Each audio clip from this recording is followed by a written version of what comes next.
Hey, beautiful people. My name is Amber Noel, but you may know me better as a nanny's life here on the interwebs. I'm a career nanny of 12 years, and I'm particularly passionate about sharing stories and experiences of nanny life with society at large. After way too many years of being miscategorized, misrepresented, misunderstood, we are here to change the narrative.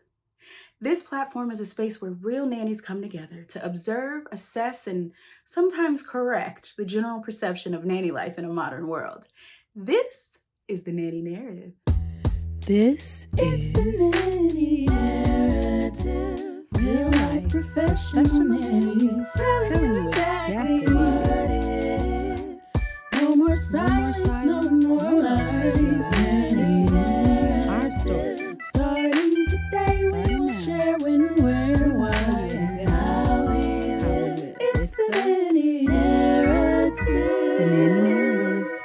For this conversation, I brought together some of the most opinionated, outspoken, and outstanding nannies I know, all of whom happen to be dear friends of mine. First up, we have nature loving, independent play encouraging, gentle, and respectful caregiver, the main nanny. Hey, friend. Hi, my name is Emma. I have been in the industry for just under 5 years. I am a full-time nanny, but I've started to slowly and quietly bridge out also into some postpartum doula and newborn care specialist work, laying the foundation for what I'll do when this position ends. Next is a travel ready, education heavy, professionalism pundit who has probably held more titles in their career than the other three of us combined. NYC Nanny Saurus. Hey, friend. Hi, I go by Elle. I'm based in New York City, and I've been a nanny being paid for the last 17 years. Do not calculate how old I am based on that because you're gonna fail. And my role basically is just being travel educator and everything in between. It's very funny when people ask me like, "Hey, describe your job," and I'm like, yeah, there's not one title that I'm kind of like, oh, hey, I fit into this. And I guess that's just what makes it fun. Just as I suspected, more titles than all the rest of us. Okay, and then we have our boundary, behavior, and burnout bestie, who's a certified meme queen, out here coaching caregivers and commenting on the culture, the modern nanny. Hey, friend. Hello, hello. I'm Sarah. I'm in sunny San Diego, California. But most of my childcare career was in the Bay Area, San Francisco Bay Area, Silicon Valley. So I have a lot of experience with the tech boom nanny bubble. And I just comment on all the things nanny. And finally, there's me. I'm Amber. I'm just your regular, degular nanny friend out here trying to live life. Let's break the ice, shall we? Our gig doesn't come with an employment manual, and we don't all operate the same at work. So, my question to you is how do you do? So, in this segment, we ask each nanny here how they handle a particular aspect of the job, from the most simple to the more nuanced. And today's question is how do you leave work at the end of your shift? I know it sounds so simple, but I want you each to talk me through the process of ending a shift. We'll start with you, Sarah. So, in my most recent nanny family, I played more of a family assistant, private educator role. And so my end of night was a little bit more involved without parents. The parents were very hardworking people working into the evening. So I'd normally have a dinner with them, consult with them at the table, have those fun end of day after school conversations. And then I'd kind of put the kids into their rest mode. They're a little bit older with school age kids.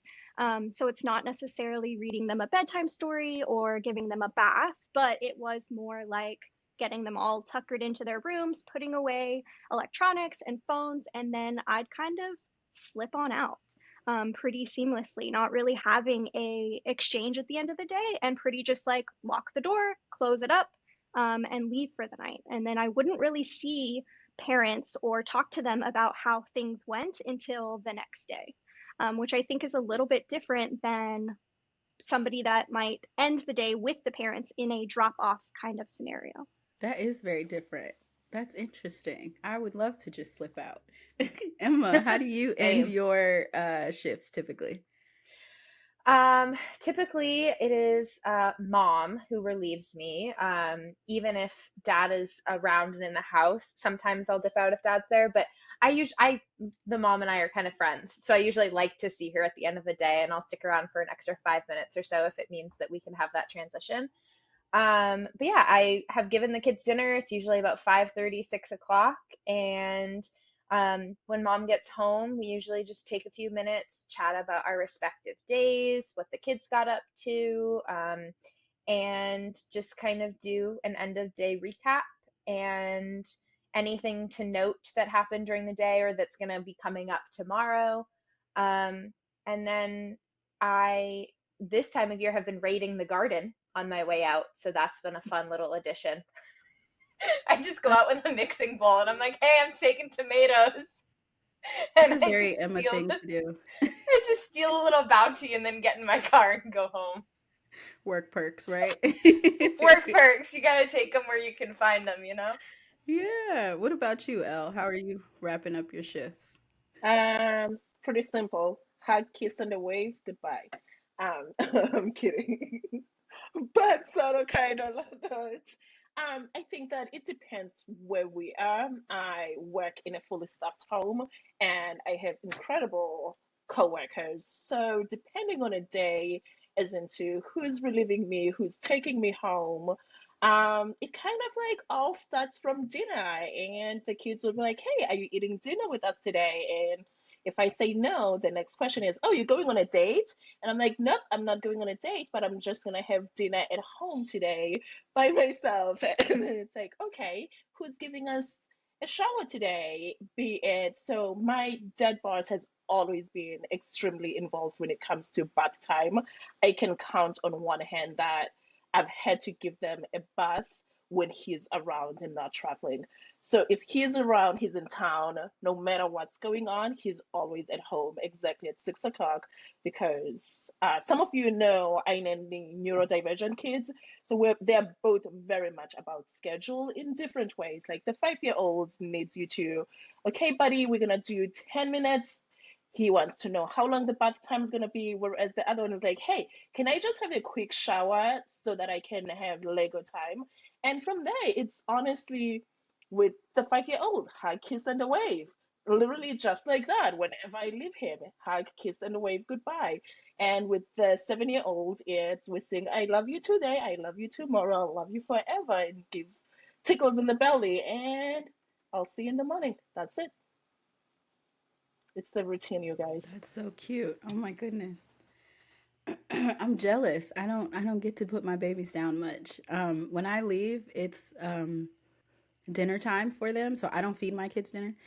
Uh we Mom boss and I have this nice little overlap. So she gets home in the 5 o'clock hour somewhere and I work until 6. So typically I'll take the kids in the basement or the playground if weather permits. But try to keep them out of her hair so she can, use the restroom, change her clothes, make dinner. And we typically go upstairs right at 6. So some days I'm like lingering over dinner awkwardly as we do our like debrief of the day. And then some days I'm just out the door. But a lot of times the kids will follow me and do this like dramatic hug and kiss and when will I see you again thing, which is pretty cute. But um, so wait, okay, a follow up question to that. Is your debrief built into your work day or is it after? So like if your out time is 5:30, are you debriefing at 5:15 or right at 5:30? L? So Do I you even don't debrief? I don't do the normal debrief uh, at all. Unless there's something important Okay. to really share, let's say a kid had an interaction with friends that they might bring up in the middle of the night or whatsoever. But most of the time, I just will shoot a text message, hey, when you have a moment, if it's something that I don't want to write down, can you please give me a quick call so we can talk about this? Because for me, it's not about like how you do it, it's just about protecting the privacy of everybody, finding the right communicating means to just make it work. So when it comes to debriefing, like a week goes by for me sometimes without seeing my dad boss, and it doesn't mean he's not involved. I know that it's very Right. easy to assume he is the most hands-on dad, but we just happen to have enough people supporting these kids that we don't need to see each other every day, but we communicate. So Nice. What about you, Emma? My my day, the end time of my day always kind of fluxes a little bit based off of like what time my boss's last client was and what time, like if she hit traffic, if she had to go to the store on the way home. So my end time is supposed to be 5:30, but I could be out that door anytime between 5:15 and 6. Like there's just who the heck knows. And so it's I guess you would say it's kind of a like it's kind of built in. It kind of just happens on the end cap. But what Elle said, I will shoot really quick that if there's something that needs to be discussed that I would prefer the children not overhear, like if it's something that it was an incident that happened that like we don't need to rehash in front of the children, I'll usually like text my boss because that's important of not like the kids feeling like they have a safe space and not need to like hear their mistakes spoken over them. That's a really good point. Really, really good point. I like that. I like it a lot. Okay, so moving on to our next segment, which is the meat and potatoes portion. This segment was inspired by some recent outrage on a certain clock app. We're calling it What the Is Up with today's generation of nannies. Okay, I would like us to take a moment and weigh in on some of the viral commentary surrounding the work we do. And we're starting with the inspiration itself, the $50 an hour debate. Guys, first of all, I know I was on TikTok when this happened.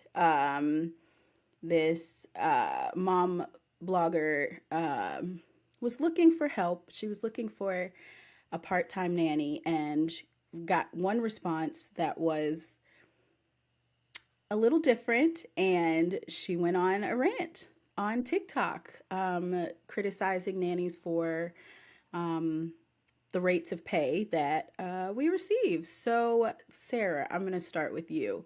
How did you feel about this video? Uh, like everything, it's just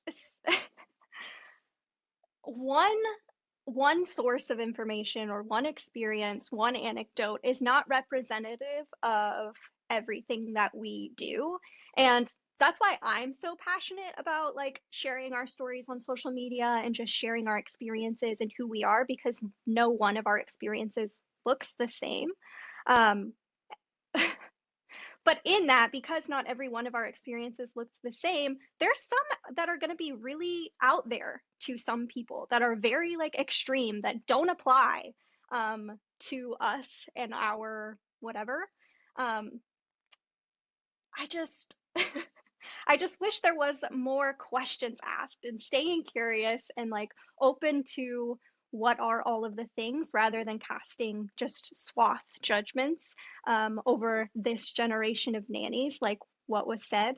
Um, yeah, I could just go all sorts of ways with it. It's also like we found out along the way that this text, if it was a real exchange that happened, came through next door, which is used by some people. But I want to note that that's a pretty like specific to neighborhood. So you might find somebody that's like, oh, I'm in my neighborhood. I have very specific needs to get the work done. And so I'm going to find them through this very specific niche neighborhood app. And so you're likely more likely to find those like really specific job requirements on both sides in an app like that as opposed to something more broad. Yeah, it was wild. Elle, did you see the video? I'm interested in your take. I did. And like everything else that I see on that app that has to do with nannies, most of the time, I tend to think that it's a very clickbait, right? To me, it's like she would not have done that without thinking, oh, a lot of people are gonna click on this. And guess what? Like the demeaning part of it, it's like, oh, these nannies, mm, these nannies, like it's just so calculated. It's everything to do with the clicks and going viral, and less to do with how much childcare costs in this country and how hard it is for real parents to actually afford childcare. So, like, to me, it was like you could have done, if you really wanted to address the cost of childcare, you could have done this without dragging nannies. And the approach and everything about it had nothing to do with the cost and everything to do with, I'm about to go viral. And that's just what happened. Because if you really look at it and do your research, as Sarah said, nannies do make $50 an hour. And it's just one of those things I'm like, I wouldn't apply to a job if I'm not getting a certain amount of money. And it's everything about that whatever thing. I was just like, yeah, no, not for me. So that's my 2 cents on it. Love it. Emma, what did you feel about the video? I agree with what Elle said that it was definitely clickbaity, as everything on that app is. But what I also was feeling a certain kind of way about was her commentary at the end about how, like, back when she was a babysitter in the 90s, like, she was grateful to just, like, eat cold mac and cheese and have the parents come home at 2 in the morning.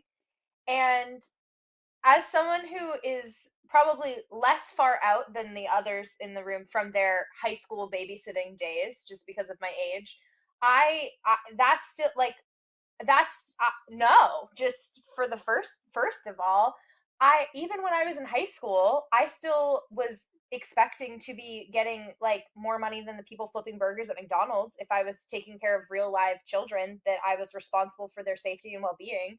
A and B, like, just because you have a babysitter doesn't mean you can be disrespectful of their time or their abilities. And her whole thing was very uh it was very clickbaity, and it read as someone who just wanted to be upset for the sake of being upset and not actually wanting to be curious and put in the work and think about it and think about the fact that the people who are taking care of your kids, you should want to take care of them and pay them well, because if you find someone who's willing to work for cold mac and cheese and $20 and you come home at 2 in the morning, I don't know. That's not someone I want to leave my children with if that's something they're willing to accept. Like, that feels like setting the bar way too low for your living, breathing children. But that's me. Can I say one last No, thing? all valid points. Yes, Uh, ma'am. Also, with that whole TikTok, it is a recurring trend where parents tend to be like, oh, if I paid that much for a nanny, then I'm going to be working blah, blah, blah forever and never retire. Hello, the person who's actually never going to retire is the person you're trying to pay $10 an hour. You're going to be fine. Like it's just like every time that I see that whole, oh, if I do all of this and I'm working, so no, it's not gonna make you work forever. But the person who comes in and take care of your kids and their children, like we need to look at childcare and caregivers beyond, oh, I'm paying you. It's a service, a great quality. People are taking care of your kids and they have families, even if they do not. I want to be able to go home and not have to worry about, hey, where's my rent gonna come from? Actually, let me find another job. Like the number of nannies who have more than 2 jobs is crazy to me because nobody wants to pay for quality childcare. So it's just one of those things I'm always like, no, we're gonna end up working forever, not you. So sorry, I'm done now. No, that's absolutely valid. Go ahead, Emma. Um, and on the flip side of that, I spoke with a family who I do some occasional work with, and I was talking to them about, like, they were looking to hire a new nanny. I was asking them, like, what pay range are you offering? And I loved the way this mom discussed this about how, like, nannies having a nanny technically, like, is a sacrifice in their budget, as it is for most families. But I will never forget the way she described it was, we will only need a nanny for X amount of years. That is why we are willing and able to make that choice and make that financial sacrifice. Like, instead of being able to save to buy a second home, or to go on a trip to Europe, or like do these other things they would like to do with some of this margin money in their budget, they are choosing to invest for a specific amount of time in their children's care and education and well-being.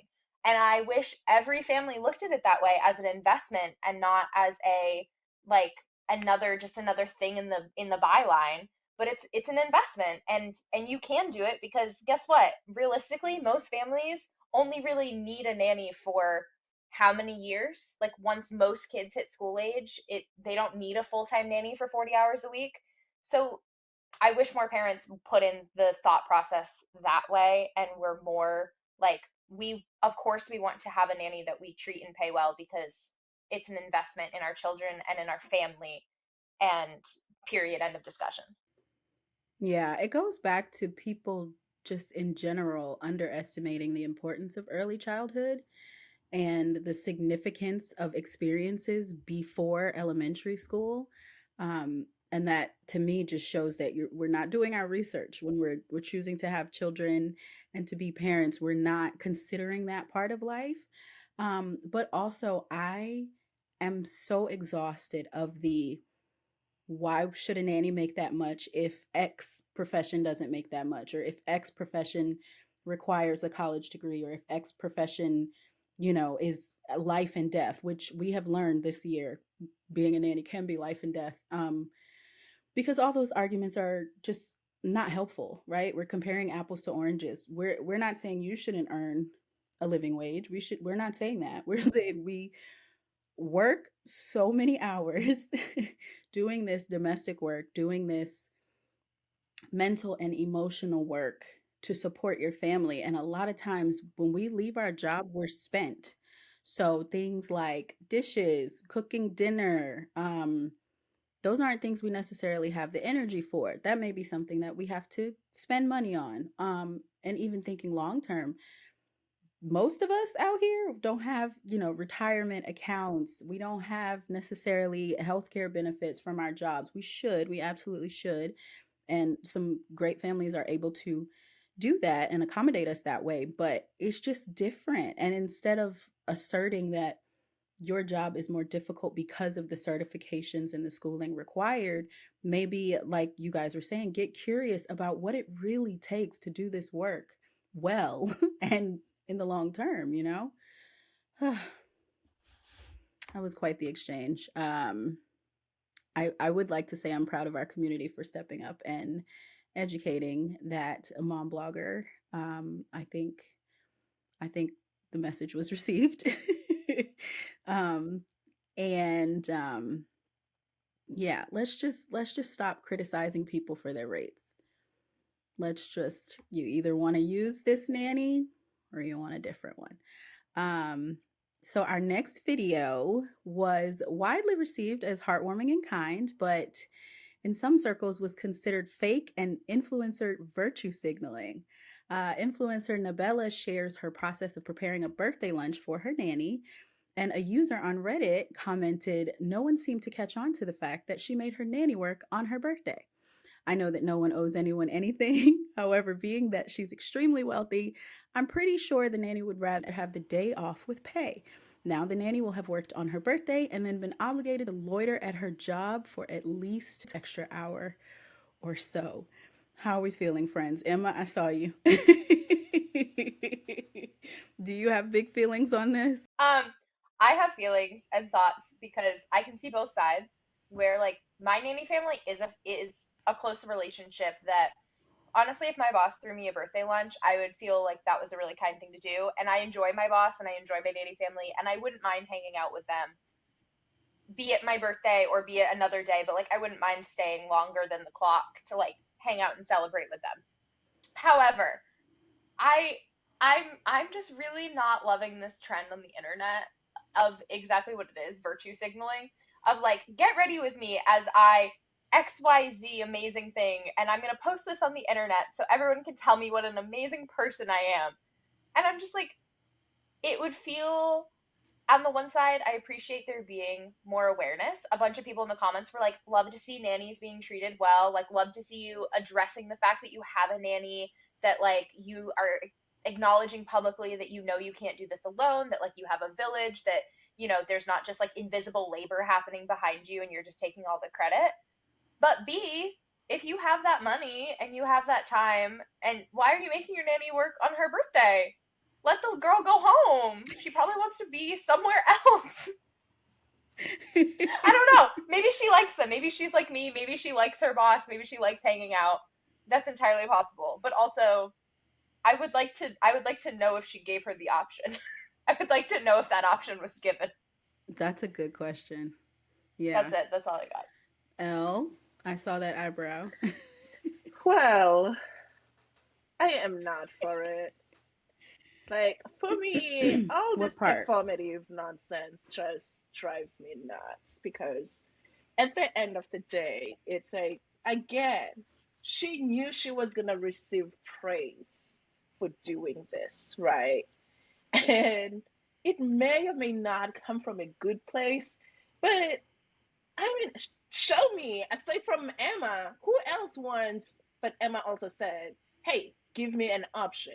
Like, who wants to be like, oh, I'm fine with a lunch that the entire, how many followers does she have? Like, all your followers know that you're throwing me instead of like time off or just being there and saying, hey, thank you so much for all that you do. I don't know why we think that, like, maybe like this whole validation, I don't know, to me it has a lot to do with the person who posts about it and less to do with the nanny, and I'm just not here for it because at the end of the day my value as a caregiver does not come from any of these things, and if you're doing it, do it for you. Nah, it's a no for me. I'm not here for it. Sarah, what do you think?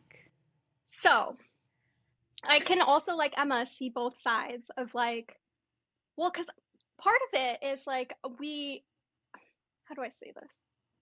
I feel like it might only be virtue signaling to us in this community because we see like it as a positive thing to have a nanny and show it off. But to a lot of parents, having a nanny is not like a nice thing. Like there are a lot of Hmm. parents that are like, that means you're not involved. That means you're a bad parent. That means you're not doing all the work. So in that respect, I do think it is important for us to show people when villages exist. Um, that part is totally, I am on board for that.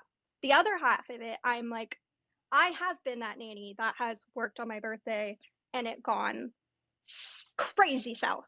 My birthday is on Halloween, and so I was once asked to work on my birthday because they were like, oh, well, it'll be really fun. You'll take them trick or treating. It'll be like the whole Halloween shebang. And so I was very, very excited. Cut to 8 p.m. I'm passing out candy in this very wealthy neighborhood. They're out with their kids. Their eldest comes home, who I don't really work with that often. It's beyond my whatever. High schooler comes home with tons of kids. There's like this whole party being thrown now at this house that I didn't want to be at because it was my birthday and I wanted to be trick or treating with the little ones. So I could it that nanny could have experienced something like I did, where they're like, "Oh, we're working on my birthday. It's going to be really fun and it's going to be cool and exciting." And then something like could have went crazy, and that's not fun. And yeah, I would have liked to not work on my birthday. Yeah, I think we'd all like to not work on our birthday. I think that's a pretty universal thing, just because it's always going to feel like work. Even if you're off the clock and hanging with your bosses, there is no day that I can ignore a need that I typically would fulfill for my nanny kids, whether it's just they want a hug or they want to talk or whatever. I'm not good at that. If I'm physically there, I feel pressure of some sort, right? And I go to all the birthday parties and for my nanny kids, and no one expects me to work, but I always end up holding a child for at least 3 hours because it's just a thing. I do want to go ahead and start talking about what's third on the docket because Sarah, you kind of alluded to it a little bit, and we can still talk about novellas. Get ready with me through this, but I also wanted to just discuss this ongoing debate because I've seen it a lot in media recently that, should parents in the limelight acknowledge their child's caregivers, or is it not that big of a deal? I think lately we've seen a lot more high profile families acknowledge and thank their nannies, while obviously many still choose to keep that aspect of their lives private. Um, so, a news story: Netflix star Paris Fury has recently come under fire for never acknowledging her nanny despite filming her on the show. And critics are bringing up her past comments where she was quoted as saying, "I don't have a nanny or cleaners. I look after my own children day in and day out." I am going to start by saying I can see instances where it is safer not to talk about your nanny, right? There are a 1% of families probably who absolutely are not going to be giving us their details, right? For reasons of safety, for reasons of security, just for ease of life, right? Of moving through the world. But to film a show and to film a nanny but not acknowledge them just feels a little more deliberate. Emma, what do you think? That's the clincher for me. Is like you can lie and say you don't have a nanny all you want, but if you film her for your Netflix show, I'm sorry. Like how do you think that's not going to get known? Like and also why not get ahead of it and just say like yeah, I have 6 kids, so and we have a Netflix show and my husband's a very prominent person, and so like yeah, we need help. We had to have another hands on deck to help us manage this house and keep all the kids happy and healthy and cared for while we have to go to red carpets or we have to go to XYZ event. Like it makes absolute sense, but to make the comments that she has made and have her nanny filmed on the like the nan I just the logic does not it does. I entirely get it, the security and safety aspect, entirely get it, but if that's the concern, then why is your nanny being filmed? And like did she consent to film? You would assume she had to sign some stuff to like consent to be filmed. If your nanny's being filmed, everyone knows you have a nanny. Why not just own it and be like, yeah, we couldn't do this without her. We really appreciate her. That's all you gotta do. That's all you gotta do. I'm done. Yeah, I feel like it goes back to the whole like it being taboo to have a nanny, but like why is it taboo to have a nanny? Because this it really is a full-time job to take care of children, especially small children, and in this western society we live in, you have to have a two-income household in order to really thrive and build wealth and all that. So why are we still out here pretending like we don't need more hands on deck, like Emma said, in order to take care of these children? What do you think, Sarah? Yeah, it's like it's both things. Like, if she's already being filmed and seen, it's like deceptive to like just say that you don't have that village or that help or that whatever. Um, but at the same time, I'm also like can totally see the not wanting to share who that nanny is, what their name is, what they look like if they weren't shown already, like what they look like, who they are. Um, Coming from the Silicon Valley, with all of these families, they're very paranoid of information leaking, getting out, their personal like whatever fights, anything. Like they do not want that information to get out, and so you kind of stay with like your horse blinders on of like I don't really talk about who my bosses are. Like we know, but we like don't talk about that. And so like it's kind of I can see that also for protection of safety, but also high profile people wanting to keep their village less high profile because their village isn't necessarily a high profile people. Elle, are you able to weigh in on this one? Here's the thing. I think this all goes back to being a nanny just being viewed as a less than profession, right? It's easy to say, oh, hey, we all need a village to raise kids, yet nannies are not being counted as part of that village. And I also think that high profile people do not owe us anything. They do not need to be saying, oh, by the way, I have a nanny. Like, no. Like, so here's the thing. I see the good and cuteness of it all, but at the end of the day, we all already know that you have people who are helping you. For instance, like, be it you're a politician or whatsoever, you saying, "Oh, I have nannies." I see how it's like, "Oh, hey, this person values it," but to me, that's not the valuing part. The valuing part is a more personal. It's you making sure that caregivers are being taken care of. Like, I've never truly understood the need and the wow and high profile people sharing, oh, I want to thank my nanny. Listen, you want to thank me for being there for you while you're on the red carpet? Deposit a 10K in my account the day after you get that. Show me a nanny who doesn't want a surprise random money. Hey, I wouldn't have done this without you. You putting me on your speech doesn't do much for me. That's just how I've always viewed it, but I also view it as my employers throughout the years, be it it's through campaign or whatsoever, if you cannot thank me on daily, more normal ways, like, you going in front of millions of Americans and saying, I wouldn't have done this without my nanny, while that nanny is suffering. Because at the end of the day, when you really talk to some nannies, it's like, I'm shocked that this person actually acknowledged me out there. And the more we're like, oh, you're so great for doing this, it has nothing to do with the nanny. And also, I just think that we don't need, at least I, as somebody who's worked in the high profile community, be it you're an A or B or C list, whatever that means, I don't need that from you. Like, my integrity, my work speaks for itself. And all we need from people be in powerful positions is to fight for these rights, is to ensure that they speak up on why childcare is so expensive. Like, they can use their voices in so many ways to change the system.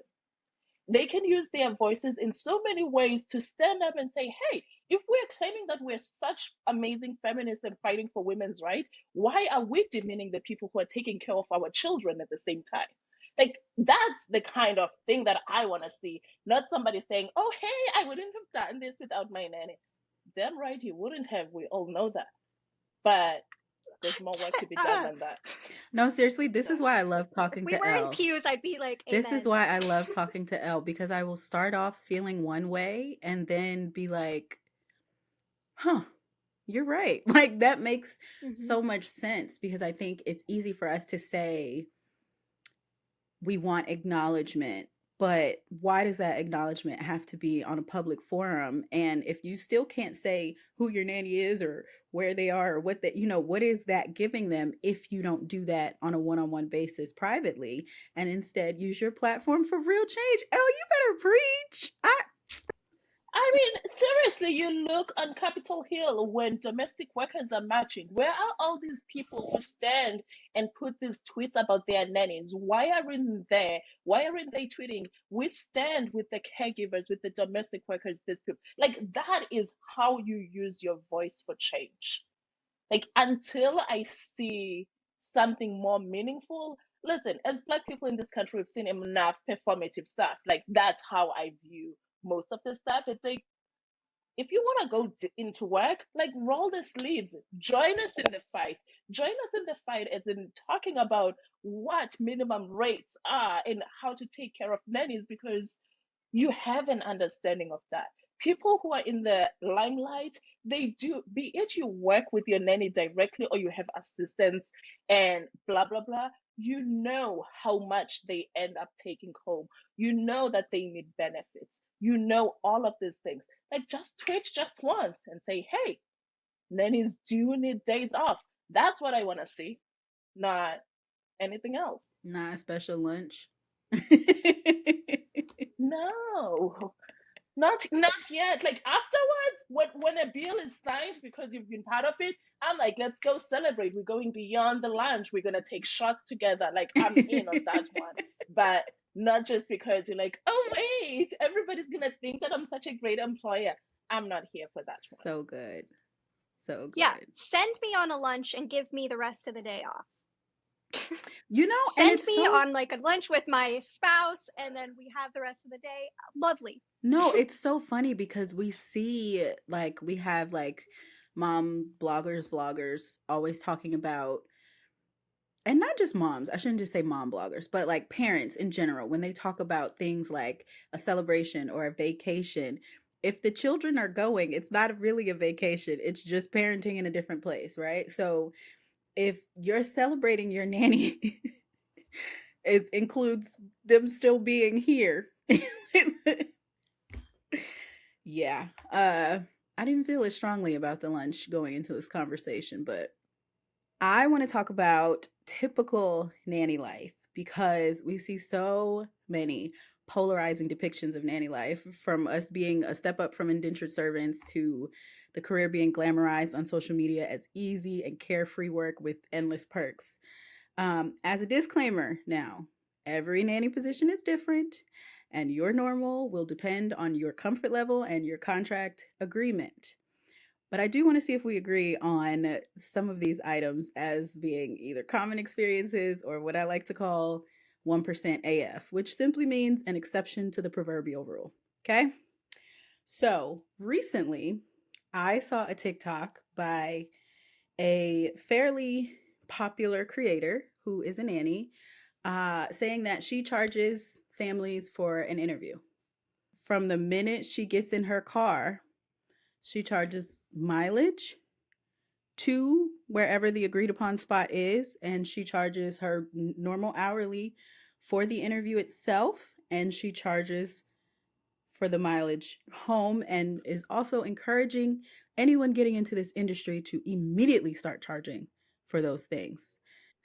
The nannies of today, Today's the nannies of generation of today, nannies. today's nannies, today's whatever that nonsense that lady, it applies to this Yeah, nonsense this I is the just heard. statement that could. This is This, was this the nanny she this was interviewing? Like, is this the one? Nope. I should have put this one in the clip in the docket, but this is a nanny who believes you should charge for every minute that you work. Yes, Emma. But that's not work. You're interviewing. That's that you haven't gotten the job yet. Mhm. So that's that. If you said that to me, I would not give you the job because of that. I'd be like, I am all. Here's the thing. I am all for getting paid for our labor, and I am all for being paid fairly and professionally. And I am absolutely like I am aware of the eons of unpaid labor that we specifically as women have, invested into the world. But that's just not classy or cute or professional or any adjective I can think of beyond bonkers. Definitely not standard in my opinion. El Sarah, do you agree? no, this is oh, this is why I often dislike the phrase know your worth, because I can hear this person saying, know your worth, you better charge. Like, girl, Mhm. Mhm. no. Like, no, nobody gets paid to go to an interview. Yes, families will give you money for a trial. It's not a trial, it's a freaking interview. Everyone goes to an interview. You are the one interested in this job. They are doing you, like they're letting you come in. And guess what? This is something that nannies forget. We often think that we are it. There is almost always someone even more qualified than you for that job. Yes, you are incredible. Listen, I know that I am great at what I do. But at the same time, the attitude of like, oh, if they want me, then this is it. It's like you got it. You gotta be realistic within that. Like no. Oh, My biggest issue with things like this is that w- okay, it's one thing if you have found four families who will pay you whatever for whatever, right? My issue is when you get on the internet and say this is standard and you need to do it too because other nannies are going to a regular person's house for a regular interview for a regular job. You know what I mean? That it's bad advice and it's not standard. And I think it's okay to say this is what I do, but it's not standard. Then live your life. But I had never heard of that before, so I wanted to ask about that. Yes. Also, if you have like specific things that make that to be true for you, say those caveats. Like if you're like, oh, I live in the mountains where it's like an hour drive to any family, and it to make it sustainable for me, I have to charge for the minute I leave, blah blah blah blah. Say that then. Like I think a lot of times we have these like exceptions to things that are very specific to our need, our family, our whatever, but we don't explain the specificities that make that work for us. Mm-hmm. Mm-hmm. Very important. For sure. Okay. We hear stories about families paying off significant debt for their nanny. Um, would you consider this standard or 1% behavior? L. so as somebody who's had student loans paid by a nanny family, it is not standard. Period. And it goes back to they asked me, "Hey, what do you want for your birthday?" And there's a Christmas gift. And I honestly go jokingly said, getting my student loans paid off wouldn't be a bad idea. And it just happened that grandma was there and she kind of nudged everybody else, and my student loans were paid off. But would I expect any all my nanny families to do that? No. But moving forward, when I went to grad school and stuff, based on the classes that I took, I approached my nanny families and said, hey, this, and that class would benefit the kid, the nanny family in these ways. Can we put it under, like, I have the budget. Would we be able to stretch that and whatsoever?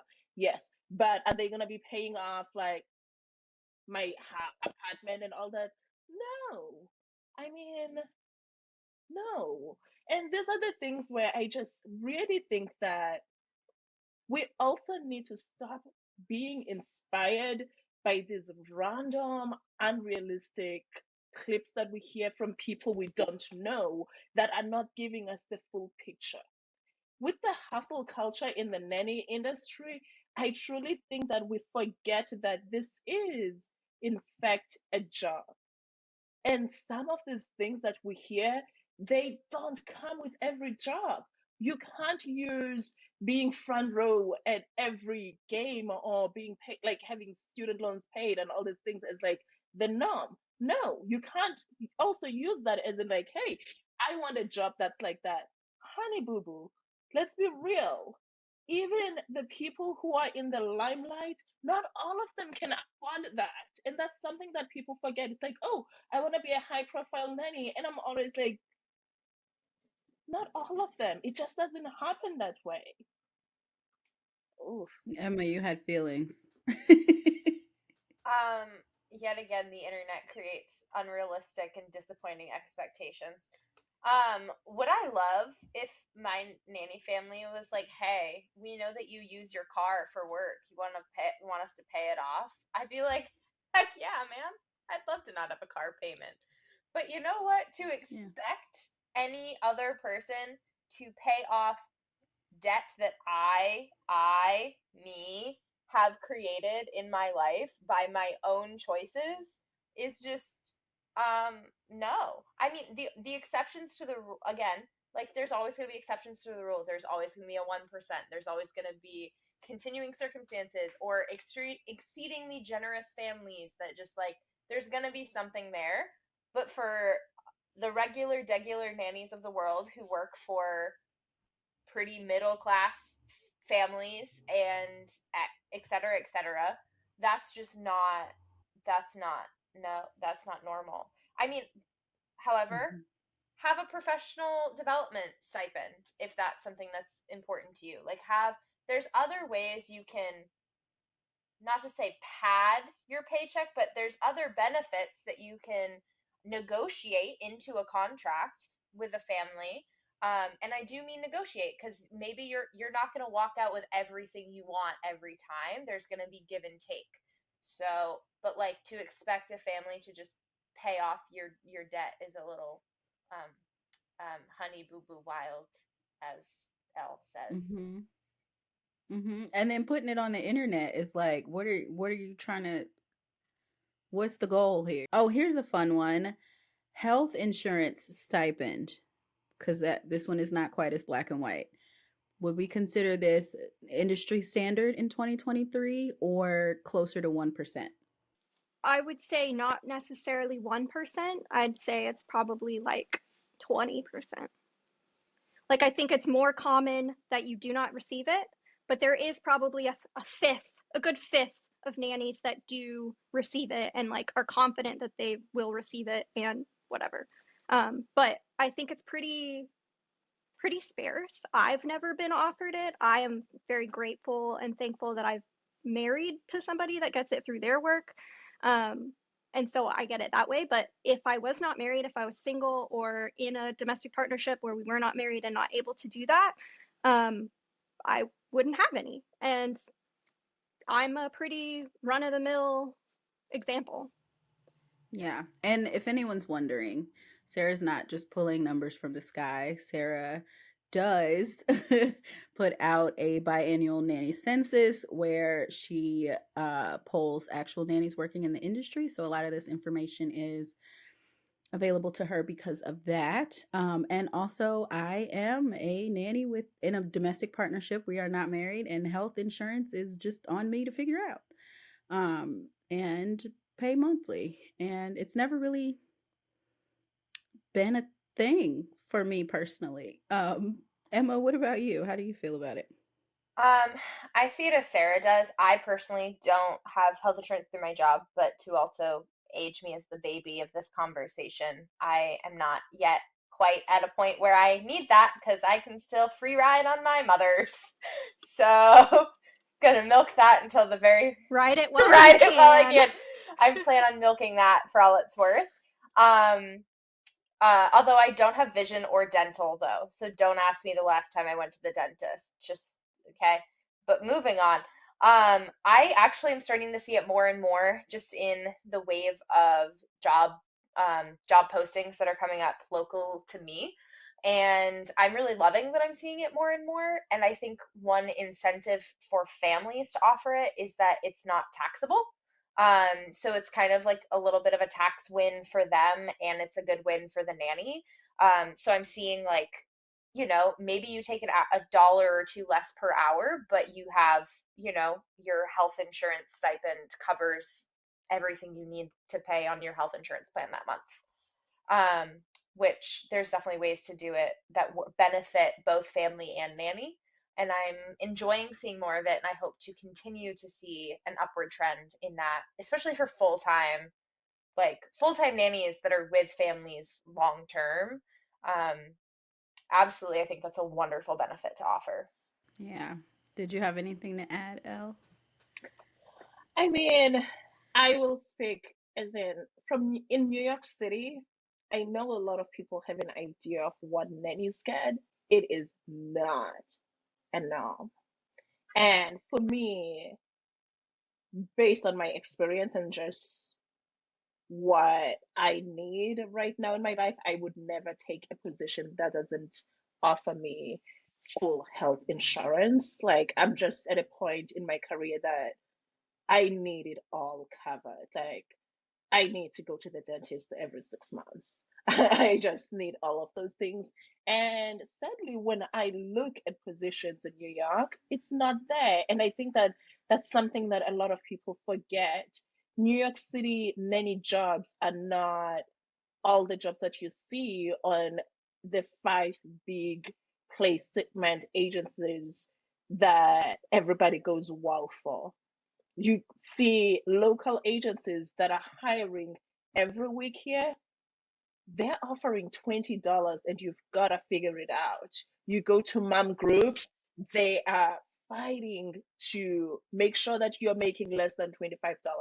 And I think that's where this idea of this glamorous nanny life in big cities bothers me, because I am involved in the nanny community where I am, and I see nannies with 20 years of experience struggling to make $25. Yet there are people who are saying, oh, hey, by the way, this is this. I think that sometimes we all need to kind of check our privileges and be like, hey, why was it so easy for me to get to this? Why is it a norm for someone with my background to get this, while the people who carry this industry on their backs through and through are struggling every day? And I think that's where we have such a big shift, and just like we don't agree, and it goes to big agencies and stuff, like for instance, like the other app that nobody really cares about, where when you really look into it, I sat down with 150 nannies of color 3 weeks, 3 months ago. Was it Mother's Day? No, that was not 3 months ago. And we were just talking about what everyone gets. And only 5 people out of 150 nannies who were gathered raised their hand to say they got health insurance. And most of those nannies, they've been in the industry in New York City for more than 10 years. So it is not a standard. It should get to a point where at least the medical part you get, like just give it a little stipend. Hopefully we'll get there. And I just want to hear more voices educating parents about the importance of making sure that your nanny has health insurance so things can be preventative, like they can go to the doctor, that way they can show up. It's not, oh, I'm wasting my money. You want your nanny to come in, they need to get these things taken care of before it's a big thing. The number of nannies who die in New York City every year, like this, just this summer, there's been 4 nannies in that group who did not know and were late diagnosed with cancer and all these things. If families understood, just as important as it is for you to have your annual, it is as important for caregivers. So I don't know where I was going with this, but it is not a norm where I am. Yeah, but it absolutely needs to be. And a stipend does not have to cover your entire healthcare costs. I think that's another No. thing. Like a portion is helpful. um, okay, one other thing I want to ask you guys about, because I do this, and when it happens or if I acknowledge it, people are like, that's weird. So I bring my nanny kids to my house freely, and I also don't have to check in during the day and be like, now we're going here, now we're doing this. Um, and so I guess the question is it the norm for a nanny to have autonomy on where they take their nanny kids? There's the question. Emma. Oh, this is such a good one because I am an autonomy queen. I Is it the norm? I don't know if I can give you a hard yes or no answer. But I think that it's one of the questions that should absolutely be discussed during the interview process. And I think it's absolutely something that if it is important to you as a caregiver, that you make that really clear and you are very communicative and upfront about that, and that you move forward or don't move forward in interview processes with different families based off of that information that you're receiving. Because I know that if I was stuck in a house all day and I had to clear everything past my bosses, I would go nutty. Like I just work too many hours to have to deal with that kind of shenanigan. And I absolutely understand parents who, want to protect their kids, that it's like a safety concern, whatever, had a bad experience, whatever that may be. But for me, like if you're gonna trust me to take care of your children, part of my MO is also that like you're going to trust me to to like get them out of the house, go on adventures. That's my whole, do we want to call it a brand? That's my whole brand and who I am as a nanny and as a caregiver. And so it's a non-negotiable for me. Like I got to be able to get out. So that's something that was very heavily discussed up front with my nanny employers when I was interviewing with them. And it's something that I interviewed with multiple families at the time that I was interviewing. And with one, there was another family that they were not comfortable with that. And I said, thank you for letting me know. I don't think we would be a good fit.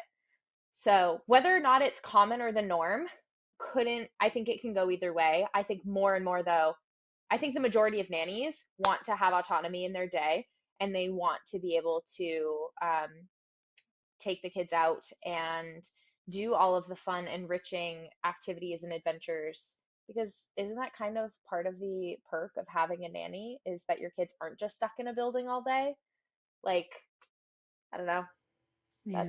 That's me. Yeah, and part of the reason it works well for me is because I don't know what I'm walking into in the mornings necessarily. Like I don't know how bedtime went. I don't know how wake up went. I don't know how everyone's feeling. But I do know that if we're at my house and paint gets on the wall, it's not the end of the world. Or, maybe the kids would like to go to my garden or see my dog. And we don't always communicate through the day that that's happening in real time. Um, but so I guess I'm blessed. I don't know. What do you think, Elle? So where I am, a lot of nannies, for a lot of nannies, it's the norm. It's not a norm for me. In the last 15 years, I've worked with families who have high security and stuff. So you don't just get out.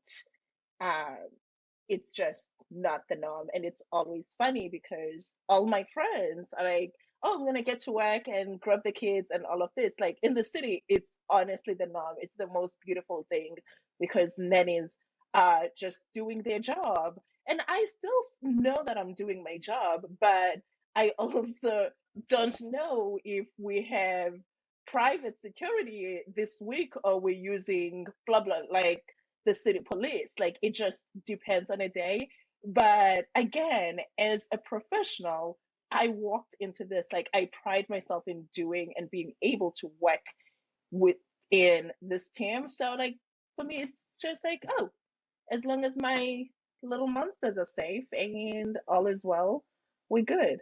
And the last one is how typical is it, since Nikki was really in her feelings about it, how typical is it for a nanny to command $50 an hour?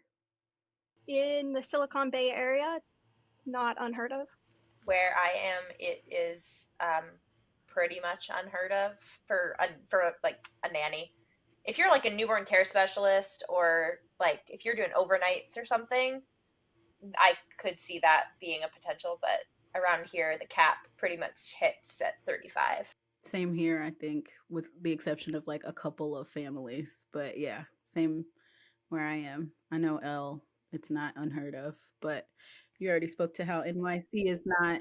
Yeah, and it's a lot of there's a lot that goes into it, right? It's over the years, your experience, your education. We always talk about these things.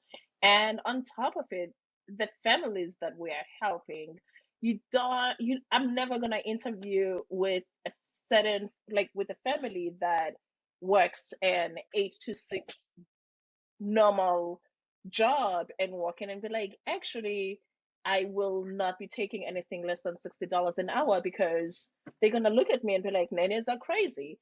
But at the same time, it's like if I'm gonna be doing this for the next 2 years, it kind of it only makes sense for me to make this much. But it's also not like I know a good number of nannies in my circle in the city who make above that. But at the same time, in the same little bubble, in the same Upper East Side community, that's exactly where I meet nannies who make $18 an hour, doing way more than I would ever agree to do. Hmm. So Hmm. there you have it. Yeah, so families don't fret. You're probably not spending $50 an hour if you are a regular degular family. seeking a regular nanny. What were you gonna say, Sarah? Sorry. I was gonna There's say no mine such is thing as regular degular nanny. mine is Go pretty ahead. similar. Like you can be in Palo Alto working for like the head exec of LinkedIn and making upwards of 100,000 a year, and then East Palo Alto, just right across the train tracks, working for a regular family that's like a teacher in Palo Alto and does not is not his their kids go to the same school as the tech execs, but they're not in the same tax bracket. And yeah, you're gonna have somebody just right across the train tracks making something way different, but probably doing way more. Just like Elle said, like probably working themselves to the bone. Yeah, it's Like they unfortunate. have to think about the meals and all these other things. It's very, how do we, how do we make it better though? Right? How does this, how do we do this in a more realistic way without just saying, oh, know your worth? Where do we begin acknowledging that this is an industry filled with undocumented nannies who may not be able to demand or ask for certain things because they don't really know their rights at times. Like, what's the way forward? How do we advocate for everyone? We identified what the issues are, but how, sorry for posing a random question. No, I love the question, and it's honestly a big reason why I want us to do this more often and more publicly, because I think the reason that it's so, I don't want to say easy, but it kind of seems easy to take advantage of domestic workers based on their position, their status, their needs. Um, is because there's not a lot of cross conversation amongst nannies who don't know other nannies, or who don't know what the standards are in specific regions, if they don't know what's reasonable to ask for and what's not. And a lot of that is because we're in these private Facebook groups, or we talk to the people that we vibe with well, but we don't put out this information just for general consumption often enough. Um, so that's one way. I'm sure you guys have more input on other ways that we could be more proactive in helping other nannies moving forward. I want to like it's kind of like Elle said earlier. Like parents need to step up. Like these employing parents that see these things happen, like they know of the nanny next door being paid. Like the I just talked about this, I think Hmm. recently, a couple months ago, an article of their friend mistreating their nanny. Do I say something? And it's like parents, I think, really do need to take a little bit more ownership of the childcare and ensuring that the childcare providers at large in their entire community, in their entire village, in their city, are taken care of. If you are utilizing that resource, if you're using a nanny, ensure that all nannies in your area are being represented well. It's wild to me that that can just slip on by, and it's like, oh, okay, I'm not going to say anything. Yeah, yeah, for sure. Did you have anything to add, Emma? Um, I think we also need more by nannies for nannies agencies. Um, Oh. like I think a lot of what I see too is a lot of agencies posting things that I'm like, how are you an agency who should be advocating for nannies? How are you posting these some of these positions that I see? And it just that really grinds my gears because any Joe Schmo can go post on the internet looking for a nanny, but with no credibility behind them, no one, a third party backing them. Like that's one thing to post in a Facebook group, to go on care.com, but to work with an agency and for an agency to agree to work with you when you're only offering $18 an hour for a 40-hour work week, when you're only XYZ, it cheapens it so much, and it's not fair, and it's not respectful to nannies, and it's not helping us move in the direction we need to be moving in. So I really think agencies need to be taking more accountability and need to be actually acting like advocates for nannies, which is what they should be. Because guess what? You can have 20 families inquiring with you and paying you deposits and looking forward to that nice payday. But if you can't recruit nannies because nannies don't want to work with you because you're not treating them well or advocating for them well, then you don't have a business. So it's just good business model at the end of the day. That is true. This is probably the segment I'm most excited for in general, not necessarily today, but I'm calling it Is It Just Me? Okay. So, this segment is an opportunity for career nannies to identify an aspect of the job that seems outside of typical nanny scope, but we're unsure how typical it is because we don't talk about it to our colleagues. So since this is the first time doing this, I'm going to share an example and you guys can weigh in on it. But ultimately, I would like for other nannies and caregivers to submit their Is It Just Me scenarios for us to help them with anonymously. I know that complaining about this industry takes a little bit of finesse. So I'm going to start with this example because recently a colleague reached out to me and asked me about maternity leave protocol, because the family that I currently work for, they have had two babies since I've been working for them.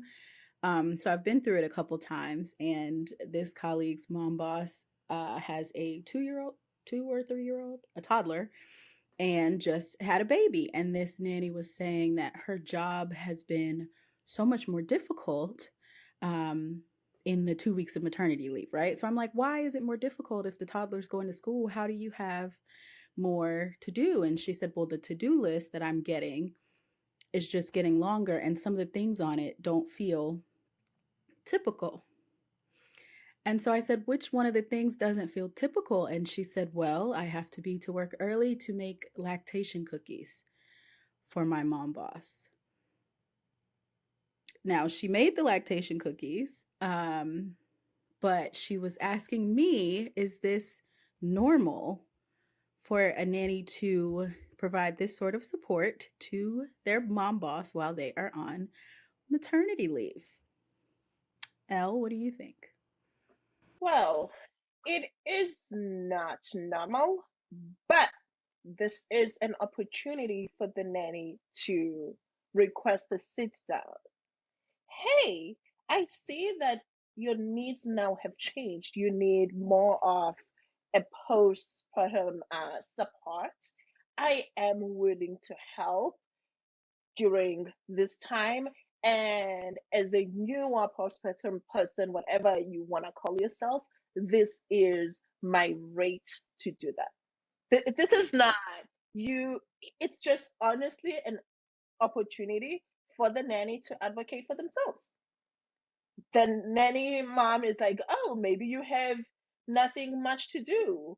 And it could be very innocent. Not everything is like, oh, they want to take advantage of. It's like, oh, I see your needs as a mom right now have changed. I'm willing to help and take this if you are willing. Don't say you're willing if you're not. But for this role, for this next 2, 3 months that you need this, my rate is this. And end of story. They can either accept that or not. And you've got to go into these conversations knowing that the parent might be really frustrated. They might agree. And are you willing to walk away? But it's not a matter of, hey, you have no other option. I know that financially we end up doing things, but I don't know. I'm in the middle here because I feel I can see a parent saying, "Oh, you don't have much to do now," and they don't mean any harm. But this is an opportunity for you as a nanny to educate them that this doesn't fall under the nanny scope. What do you think, Emma? I cut out for a minute, but from what I heard, this nanny was asked to make lactation cookies. Yes, so the nanny typically gets a to do list for the week Okay. of tasks in addition to childcare, and this was added to the list. Okay. Um, my hot take's not going to be that hot because I personally baked lactation cookies for my boss when Magnolia was born. Um, but here's the thing. that was something that I was comfortable with and that I offered to do. That was not something that was just like written on a list and handed to me. If it was written on a list and handed to me as though it was an expectation without any discussion, I would have probably felt some kind of way. And I probably would have felt like I was being taken advantage of, or just like I would have not liked that I was not given an opportunity to converse and discuss. Um, so I can understand why the nanny feels uncomfortable for that reason. Do I think it's like wildly outside of scope? I personally don't a ton think it's completely left field. Um, but I also think that like it might be a what do we call it? Like if you give them an inch, they'll take a mile kind of starter thing. And so I could understand the Gateway. nanny gateway. I could understand the nanny feeling hesitant for that reason as well. And so for all of that, I would recommend the nanny having a conversation with their employer and saying, you know, I know you need some your support. The support you need looks a little different right now. These are the ways which I feel comfortable and able to help you. Um, and if necessary, here is the additional compensation that I would like for that additional work. Or if it's something as for me, if it was just like, yeah, Archie and I would love to make some lactation cookies for you this week. That sounds fun. We can do that. No big deal. Um, but I think it's going to come down to the relationship you have with your bosses and what other expectations have already been discussed or not discussed, or how apt you feel they are to take advantage. So I think all of those are things you got to take into consideration. But every circumstance is going to be so different, which makes this why it's so nuanced. Yeah, absolutely. What do you think, Sarah?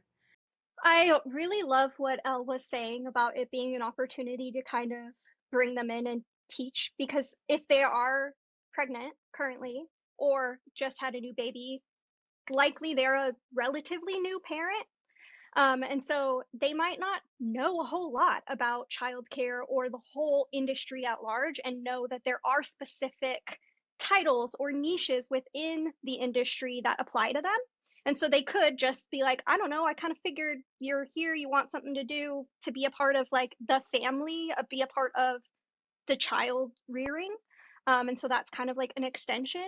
So it's really a great opportunity to kind of call them in and be like, oh, this is actually something a little bit more in the postpartum world. I'm totally comfortable doing it, but like we are going to need to adjust expectations here, or adjust what my role is during this season, um, and all that stuff. And if you don't like receiving lists that include things that you're unsure of, then kind of bring that forward and say like, I'm totally fine with lists, to like document what I need to do, but sometimes when they're things I've never done before, it feels really like in my face and I get confused, or like I get analysis paralysis and I don't know where to start. And it like just kind of working through your guys' own communication process, in that also, like what isn't working, what is working, what do you feel comfortable doing. If you're like, I don't want to do anything lactation because that sounds like an icky world that I don't want to be in, be like address your own comfort level. If that isn't maybe a postpartum role, a newborn role isn't the one for you then right now in this season, and you do need to find something else, to work for you. So here's my beef with the whole scenario. I find that our industry is one of the few where your boss will change your job description and then tell you about it later.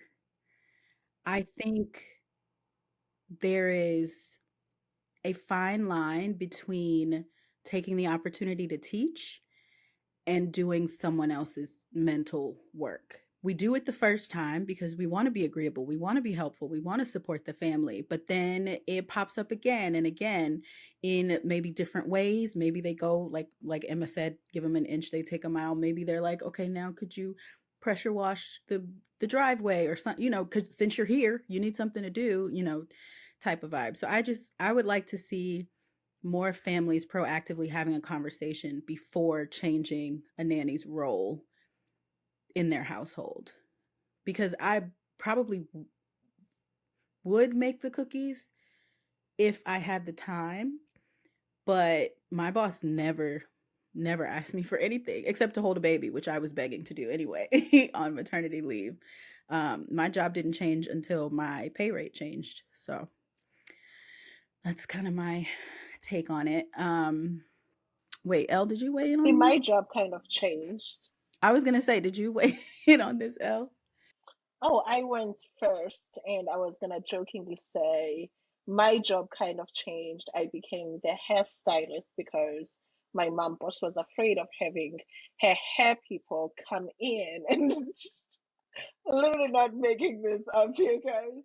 But I was blow drying her hair, and I was like, wait, this is not a one time thing. Girl, we need to have a conversation. But I definitely hear your point. You have a really good point. But I also just want to emphasize that I think that approaching each conversation not from the point of, hey, I'm being taken advantage of, to, hey, I am going to advocate for myself. It's not even about, okay, if you don't feel like you want to take the responsibility of teaching the parent, then advocate for yourself. Just view that moment as in, I'm going to stand up for me right now. And that's it.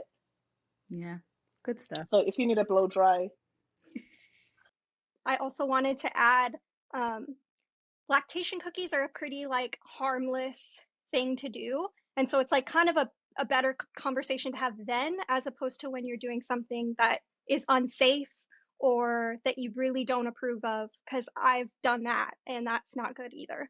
To have the conversation during the not dangerous situation. Mm-hmm. And I like what Elle said, like, oh, this is not a one-time thing. Oh, we need to talk about this then.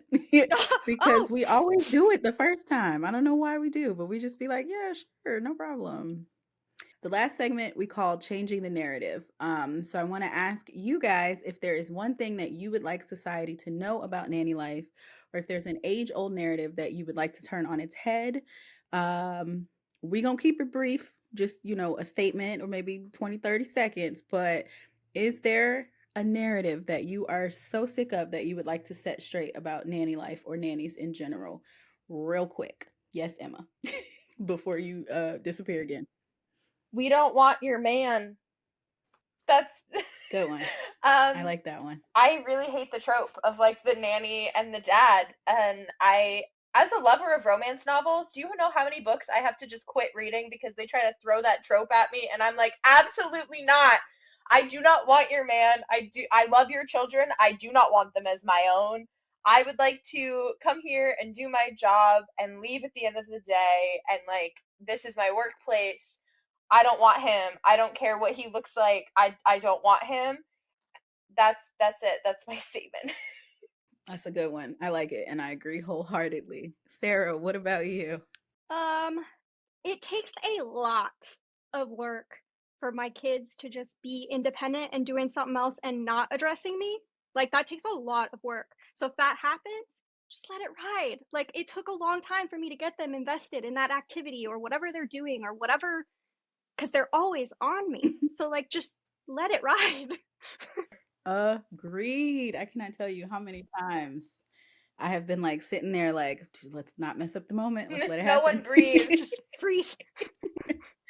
I literally I literally had to go to the bathroom for an hour and a half. Like I was holding my pee for like an hour and a half the other day because my children were playing so nicely together that I was like, I can't. If I open the bathroom door, they'll be like, "Oh my gosh, Emma's going in the bathroom. You must like something must be wrong." I literally held my pee for an hour and a half, guys. Just don't let it leave them alone. Elle, what do you want to tell society? I'm going to take this one as a high profile nanny. I want everyone to know that parents in the limelight are still raising their children, even with nannies, just as everyone else can raise their children with Yes. caregivers. I love that so much. Oh my goodness. Okay, mine is, and if y'all don't get this at some point soon, society, I'm gonna lose it. Childcare is a choice. those of us in this industry actively choose to be part of it. This is not a default. This is not what you do when you can't do anything else. This is not, no, no, we wouldn't. There are so many more things we would do if we didn't have much option. Okay? Childcare is a choice that we actively make on a daily basis. And thank God we do, right? Let That's the very church sweet. say amen. Amen. Amen. All right, And we it did be it. harder than it looks, y'all. Yeah, it's is yeah, I'm it is dealing it with is. Every you, single person, Adele. every person who's like who looks down on nanny or is like, oh, so I nannied in college once, like for a summer or XYZ thinks it's just like something you fell into.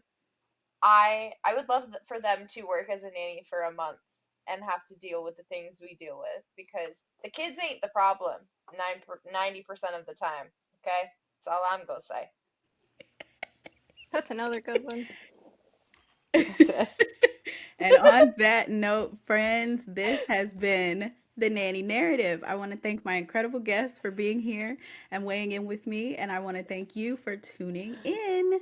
If you enjoyed this conversation, please like, share, and subscribe. Comment below what other topics we need to cover in the future.